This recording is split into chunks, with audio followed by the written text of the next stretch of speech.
Hello, everyone. Before we begin today's show, I want to give a shout out to Idle Courses Academy. If you're looking to transition into the corporate instructional design space, you need the right guidance to do so. Dr. Sargent and her team have done an incredible job of focusing on what's important to be a corporate instructional designer, like storyboarding, ID models and theories, authoring tools, project management tactics, and more. They even cover how to make your resume and portfolio stand out from the crowd and have an impressive completion rate with their students working at organizations like Google, Salesforce, GM, Uber, Walmart, and Amazon. Also, you won't be going through this learning process alone. You'll be studying alongside other aspiring instructional designers, as well as working with experienced mentors and coaches. And as an added bonus, you'll get a free copy of my ebook, What I Wish I Knew Before Becoming an Instructional Designer. So check out the industry-recognized program that's showing up in job descriptions as preferred training and education by going to idlecourses.com/academy. Use my promo code Luke to save you $88 off of your enrollment. And now, let's start the show.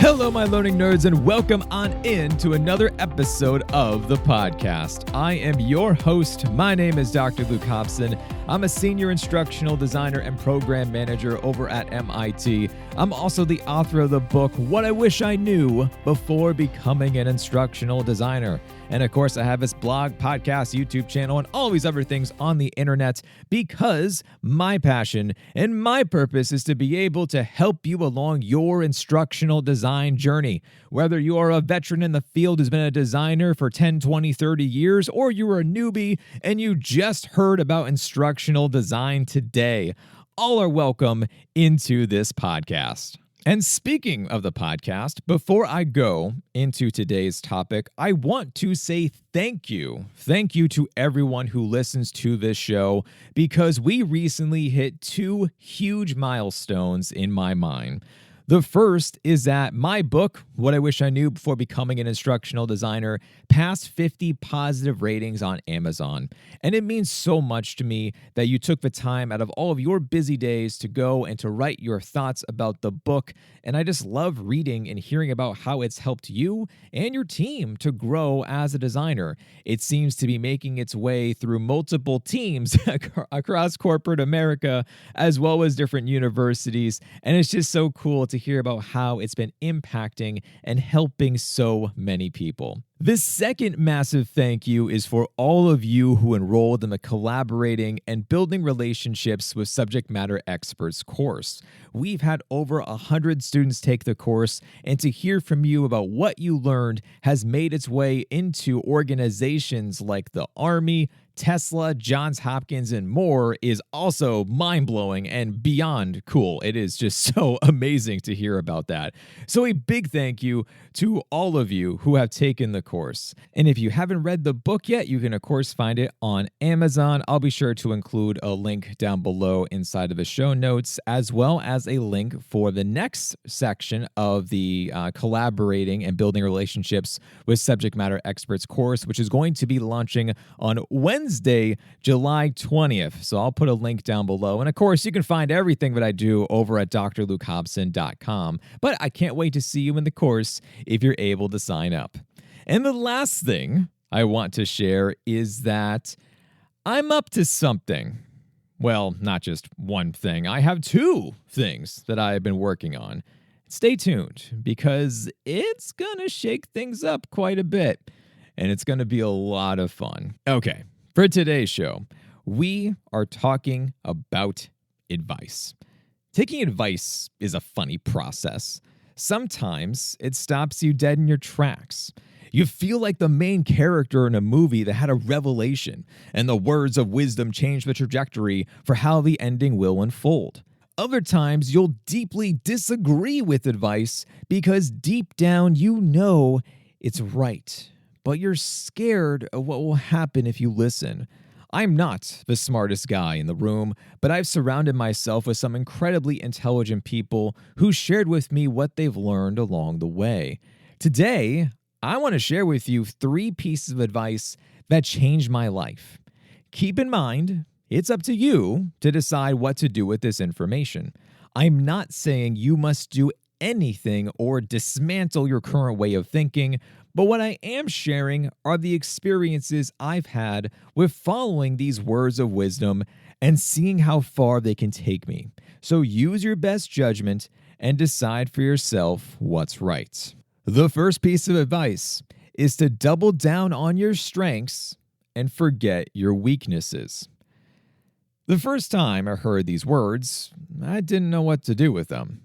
All of my life, I've been aware of my weaknesses and I've done my best to improve them. That's what I've always been taught. If you have a flaw, you are supposed to work on it until it's gone. When it comes to academics, this might sound familiar to you. Think back to middle school, or high school, or college. When you received your report card when you were young, if you had all A's and B's but had one F, I bet you solely focused on that F. You dwelled on it, and were most likely scolded on the failure mark. In order to rectify this, all of your time and energy was spent bringing up that grade. And by default, you didn't spend as much time studying other subjects. Maybe these other subjects went down a bit, or maybe they didn't.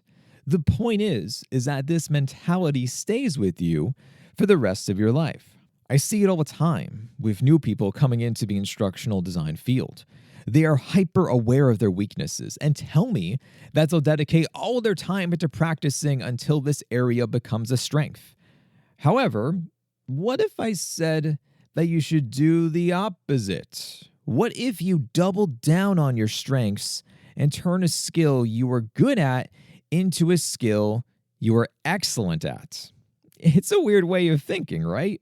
Well, let me give you 2 examples in the real world, though, on how this has helped me. The first time I started to recognize this advice is when I was designing an accelerated degree program for the future of manufacturing. It was intense, and I could work 80 hours a week and still find something to do.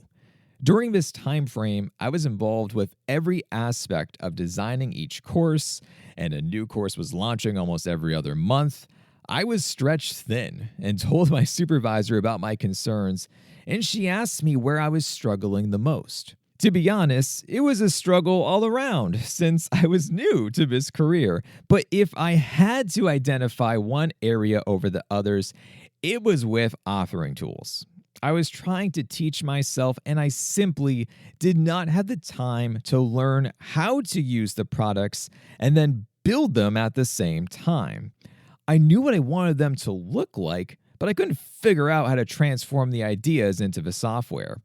With the wave of her magic wand, my supervisor said, "Oh, don't worry about that. There's room in the budget to hire a freelance designer. They can build it. You just need to be explicitly clear and tell them exactly what you want." Wait, that's a possibility? I thought I had to do everything. And sure enough, she wanted me to focus more on what the learning experience was going to be over fretting about tiny little details. I had never thought about it that way before, but in the grand scheme of things, I had a million more important things to worry about instead of trying to decide if a button should be a circle or an oval, but that's where I was spending my time. By being able to focus on other elements within design, my skills started to truly develop. This same instance happened again later on within my team at MIT. At the time, there were 4 of us who all shared the title of instructional designer and program manager. I'll admit that it's odd to have 2 job titles in one, but it does fit the bill. After we designed the online programs like a typical instructional designer, we would then own them, and they became a part of our portfolio. This meant being involved with staffing, marketing, promoting, operations, logistics, you name it. We're involved in everything. As you can imagine, having such a multifaceted position meant the team members were excellent in some areas and needed assistance in others. Personally, I love working with people, so participating in public speaking events, conducting pilot programs, assisting learners, that was all right up my alley. However, when I was trying to fix a bug in our learning management system, it was a serious struggle. Every team member felt the same way, and our supervisor had an idea on how to fix this. One day, we wrote down on sticky notes all of the positions' responsibilities and all of our current and future projects. Then, we placed these sticky notes on a wall that were visible for us to see everything. This activity essentially created a physical manifestation for all of our daily activities and projects. They were tangible. We could touch them. We could move them. So one by one, we walked up to the wall, grabbed the sticky note with the activity that we love to do. And by the end of this process, each person gravitated towards a different area. Two of us sided with the creative side of design and working with others. One person chose more of a program management operations side of the house. And the final team member, well, she selected more of an IT and engineering road. By the end of this exercise, we essentially created new jobs and responsibilities for ourselves with focusing more on our strengths instead of our weaknesses. This exercise positively changed the energy and the vibe among the team members and provided a much better way to use our strengths and our time. So for you, my friend, don't worry about your weaknesses. Identify where you are a rock star and find ways to take your skill set to the next level. This advice truly helped me, and I hope that it can help you too.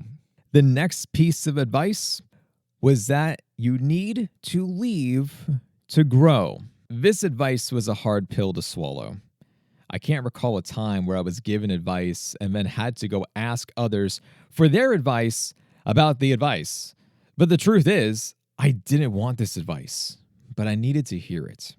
As most of you know, I have well documented my struggles of trying to become an instructional designer back in 2014.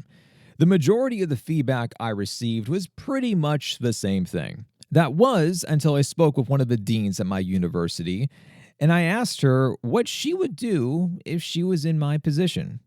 I could tell she didn't want to say the words she was about to say, but it needed to be said.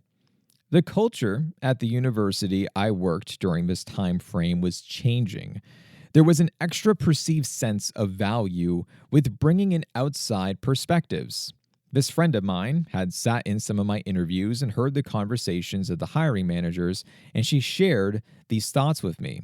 And she sensed that all I knew was one university's way, and I needed to leave to grow.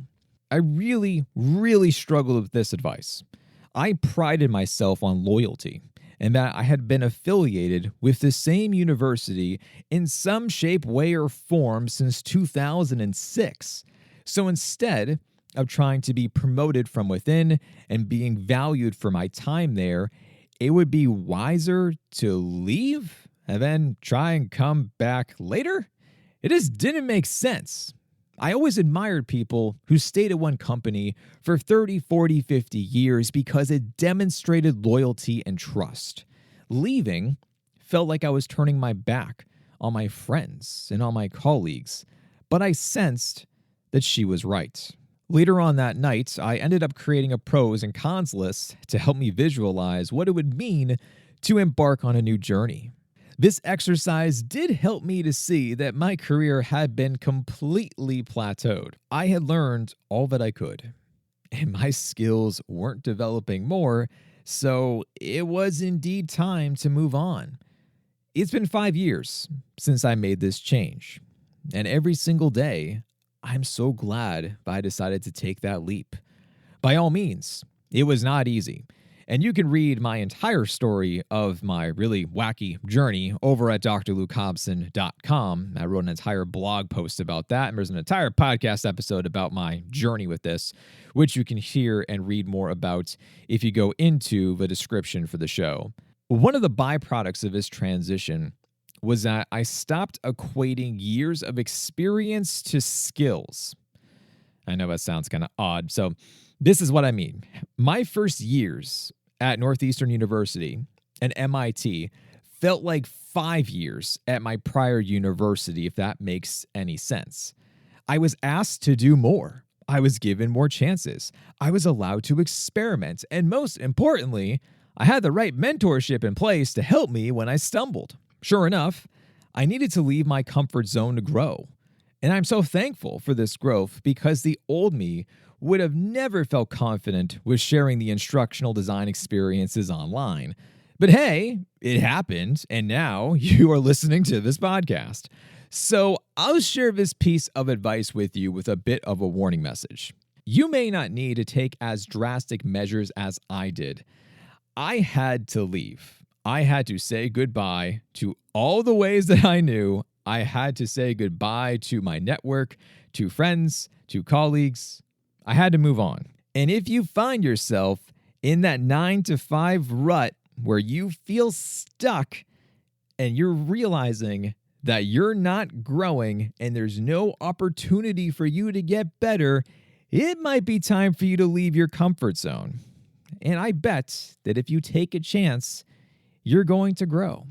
And the last and final piece of advice is to reinvent yourself every 5 years. Have you ever taken a shot in the dark and hoped that someone responds back?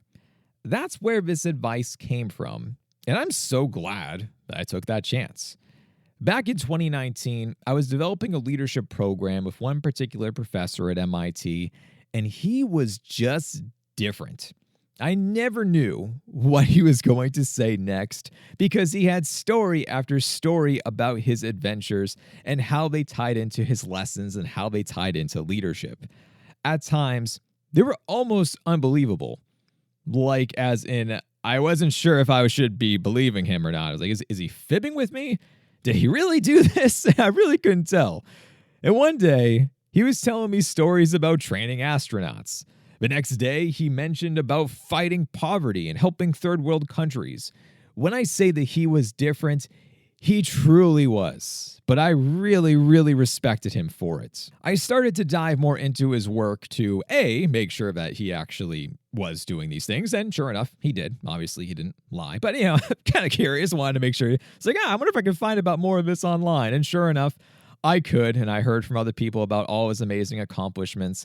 But then, as I was going online, I actually noticed something kind of unusual.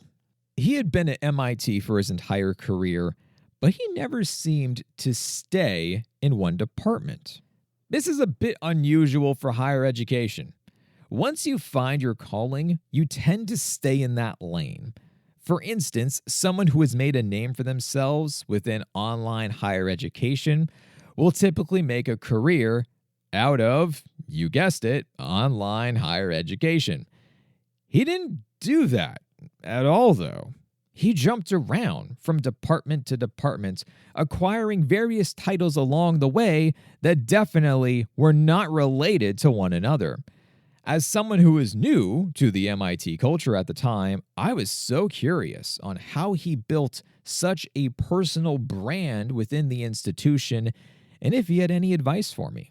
As we were wrapping up another work session, I asked him for his secrets and what I could do if I wanted to make a career like his.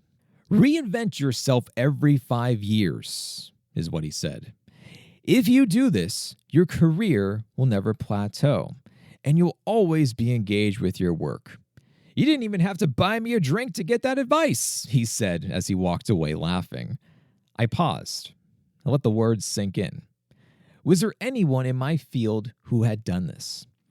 Instructional design is pretty nuanced, but the more I thought about it, the more I started to notice what others had done. It was actually really interesting to see where some people started and then when I first heard about them.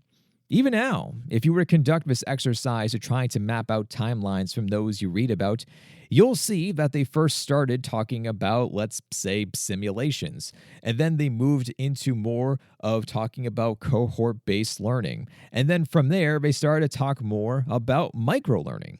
The reinvention of the personal brand doesn't just need to be in the instructional design space, though. As I was searching for more examples, I found one literally and someone I talk to almost every single day, and that person is my dad. My dad was reinventing himself as an educator, and it never dawned upon me. He has worked in higher ed for as long as I can remember, but he transitioned from a faculty member to a dean, and recently to an expert on neuroscience. Every day, he would tell me about a new article or book or audiobook that he enjoyed about something in neuroscience that went way over my head. I'm not even going to try to explain anything about what he said to me because I'm just going to say it incorrectly.